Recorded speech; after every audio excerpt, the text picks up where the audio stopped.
What's up, everybody? Thanks for joining us here today on the VSO Gun Channel. And it is SHOT Show Week, as I'm sure that you are well aware by now that it is SHOT Show Week.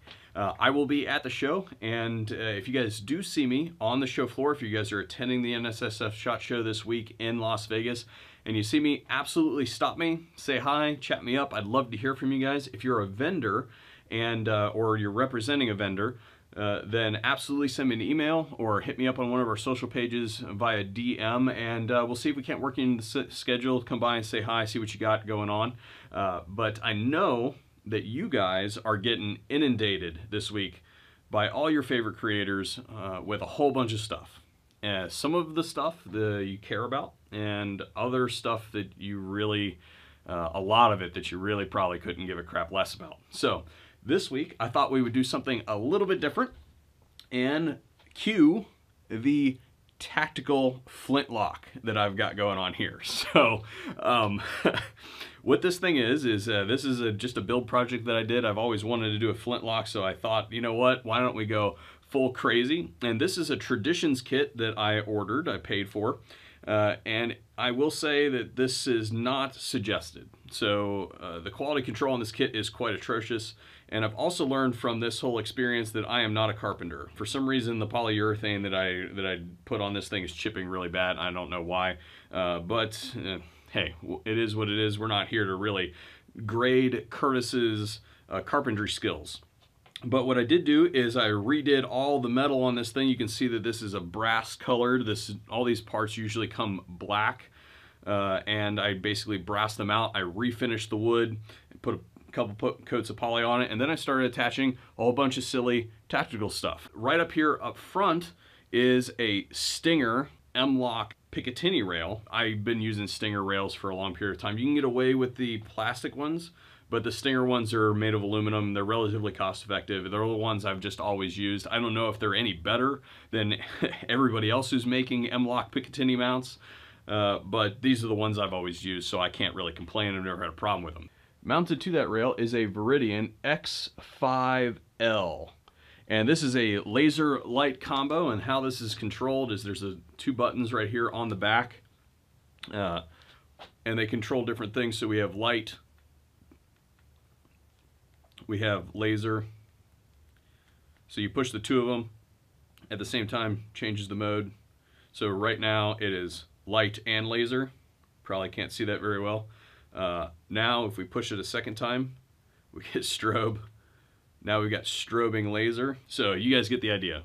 So you basically push the right one only, and it will go back to the same mode. That is a lighting module right there from Veridian, and I just thought it was really, really neat.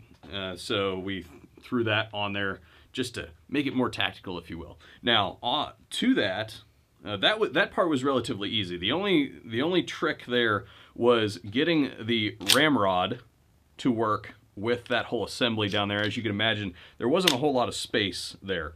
And it's actually pertinent because I sent it away to my boys at NSR as kind of like a tester for them. Call it an aptitude test. And what NSR came up with was this piece of Kydex right here. Is that not beautiful or what?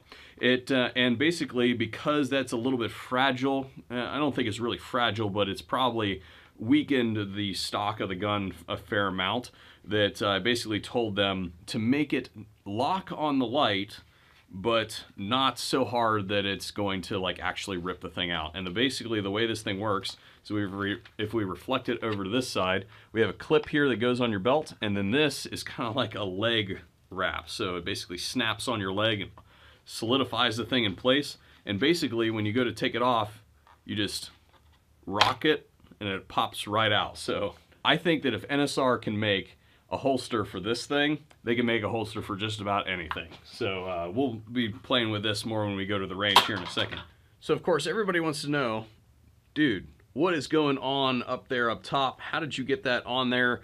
And actually that was the hardest, the most challenging part of the whole thing. Many tedious hours spent on that. And basically what I did was I went on Big Daddy Unlimited and I found a cheap RMR. So this is one of those illuminated RMRs that's done with the ambient light situation. So this is like a fiber optic RMR. And whenever I do something crazy like this, I always want to have as little budget in it as possible because I'm probably going to screw it up.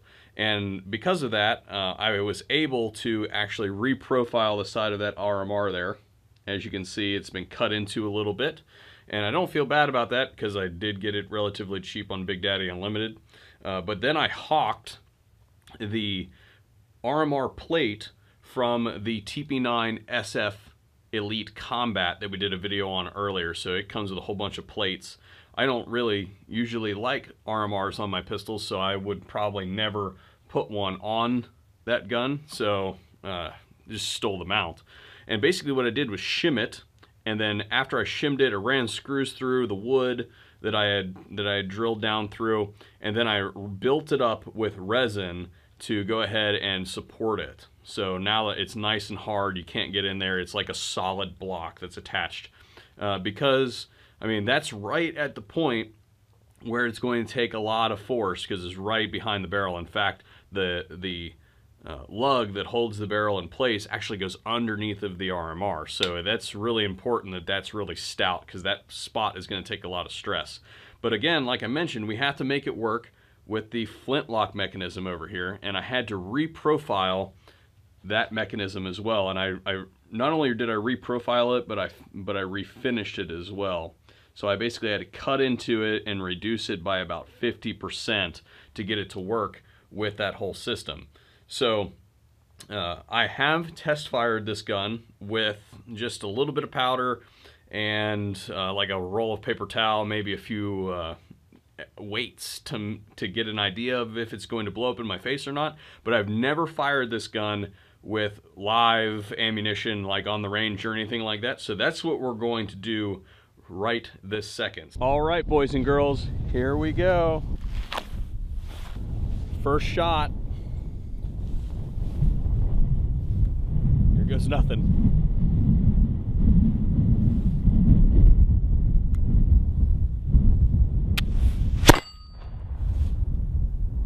I think I hit the target. Not only did it work, I'm pretty sure that I hit the target. I don't think I put my ramrod back in, so I don't think that the ramrod's located over there, but I'm pretty sure that I hit the target. So I want you guys to see something right here. See that? That's the impact on that. So that little white strike right there with that scuff. And I know that because in here, you're not going to be able to see it probably, but I can see the green wad that is on the back of those power belts that we're shooting. So whenever you're doing something entirely ignorant like this, you always start off conservative and then work your way up. So that was 40 grains of powder with a 295 grain power belt, which is what we use for our muzzleloaders. We use normally 150 grains of powder. For that, I thought that, you know, pistol, built myself, should probably not do that. So we're gonna up the ante a little bit. So this is my little powder measurer here, and basically what it has on it is the way it works is, I'm gonna pour this back in here. But basically the way this works is this volumetrically determines how many grains you've got in there. So what we're gonna do is I'm gonna up this to, you can see that we were there on 40, and I'm gonna up this. We're gonna go up to 55 grains because that first one was pretty sissified. There was not a whole lot of anything there. So you put that on top right like that, okay? You push the button here on the side and you turn it upside down, make sure that it's nice and filled up. Release the button, pull it off the top, and as you guys can see there, we have a charge of powder. Take our barrel and go ahead and just make sure that that's volumetrically transferred, right like that. Now, some people will debate you on this. However, I like with the loose powder just to make sure that it all made it down there. So what I'm doing right now is I'm kind of like running my rod along the sidewalls of the barrel all the way up. Okay. And now we're going to take our bullet. So these are some really dirty old power belts, but this is a 295 grain bullet, and it does not require a wad because it has that there on the back. We just start it seated. They start a little bit tight, right? Okay. Ramrod.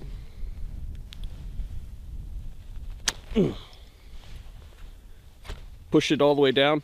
And then again, this is debatable, but I was taught by somebody who's a lot smarter than I am, a lot more experienced, that you want to pack that powder, and the best way to do that is to throw it.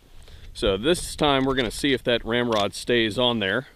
Okay, so we are loaded, at least half loaded. So what we're going to do is we're going to pull the hammer back right like that, and now we're going to charge the pan. So you can see there's a pan right here on the side, and we're just going to pour that in there rather sloppily, I might add. Close the pan, and again, that was very, very sloppily done. But now we are ready to rock and roll. Okay, round two. Here we go. We're gonna see if I can't get one of those plates. I've taken the liberty of adjusting the windage ever so slightly. So that is a hazard of muzzle loading, is that you may not get ignition. So now we have to kind of hang out for a minute to determine whether or not she's just going to spontaneously go, and then we're going to reload our pan there and see if we can't get her to go. No ignition. That was a flint failure that time.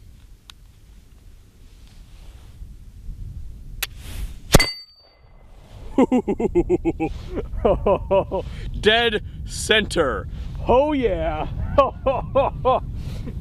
As you can see, there's a perceptible delay because there has to be some burn, and then it has to jump into the chamber. It's got to ignite the powder and then push the projectile out. Now there's a little bit more recoil on that one.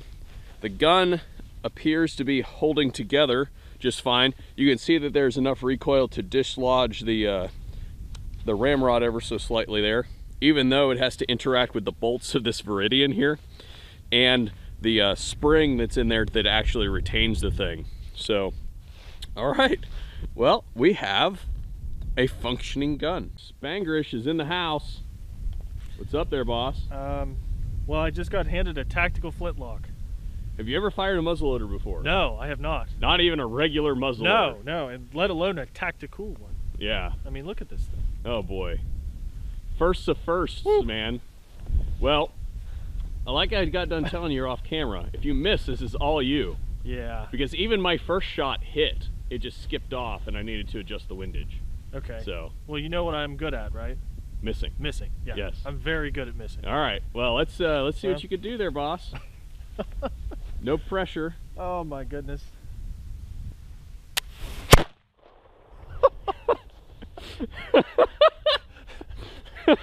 So like I said, I'm really good at missing, but wow, that's different.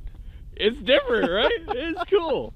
It works though. Yeah. It totally works. That's fun. Yeah. It's just totally different.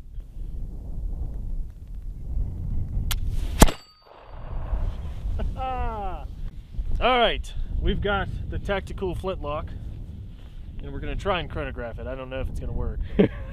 I'm gonna place bets on no, but yeah, we'll give it at least one, maybe two shots. Yeah, we've got 65 grains. Yes, we did up to 65, or yeah, 65 grains this time. So let's see what we can do.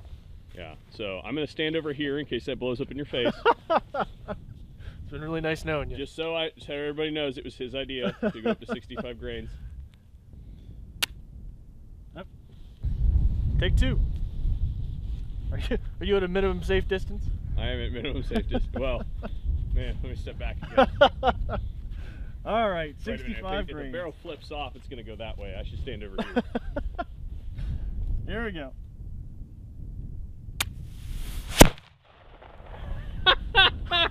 Dude, look, it worked. It worked. 728 feet per second. I don't know. How was the recoil impulse? That was vastly sharper Vastly sharper. Then, so you're saying do not increase further? I'm saying that I am not going to shoot the 90 grain or whatever you said it was rated for. Oh, dude, I have no idea what that thing's rated for. I'm going to leave that to you. Okay, so I think just for the heck of it, I'm gonna put 70 in it. Do it. Right, and if we get any number that's appreciably close to that, we're gonna call it consistent. Okay. We're going for what did you put in this? 70. Yeah, 70. I suppose I probably should have checked your measuring skills beforehand. 70, 100, something. Yeah. Here we go. So, going through that chronograph. Here we go. Let's see if I can't hit that. I'm going for all the money. I'm going to see if I can't hit that gong at the end of the range there. Woo! That is not accurate. What's it say? Does it say 3,000? It is not going 3,000 feet per second. It may have felt like it's going 3,000 feet per second, well, but that is. You see it here first, folks. 3108. Yep. Hey, that's. Unfortunately, you have to know when your instruments are lying to you. But because this gun is so badass, I think that we should just stick with it's going 3,100 feet per second. Yeah, that's pretty amazing. Yeah. Absolutely, but this guys is gonna have to be our last shot because we noticed during the loading last time that we actually splintered our rod here. So I don't know if I'm picturing that or not, but she's busted. So I'm gonna have to go get a new rod. This is gonna be relegated to ceremonial use only. Alrighty, guys. Well, that concludes our test of the tactical flintlock. I hope that you guys had a good time watching this video. I know that this week being SHOT Show and everything, it's a lot of repetitive stuff. So I just, again, wanted to try and do something fun. I hope that you guys had a good time watching this video, because I know that we had a good time making it, even though it's brutally cold out here. Just know that we love you here at the VSO Gun Channel. Hopefully we'll see you guys on a future video.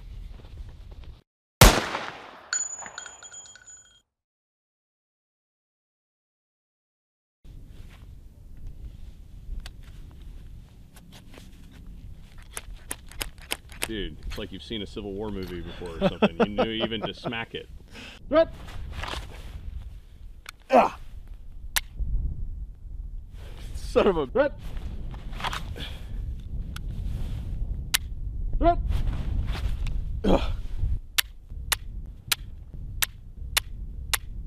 What? And click. Could you imagine fighting a war with these things? Good Lord. I think I'd rather have the stick. Yeah, I mean, it's not much better than a stick, but we're gonna stand here and see if we can't freaking troubleshoot the heck out of this thing, figure out what the heck is going on.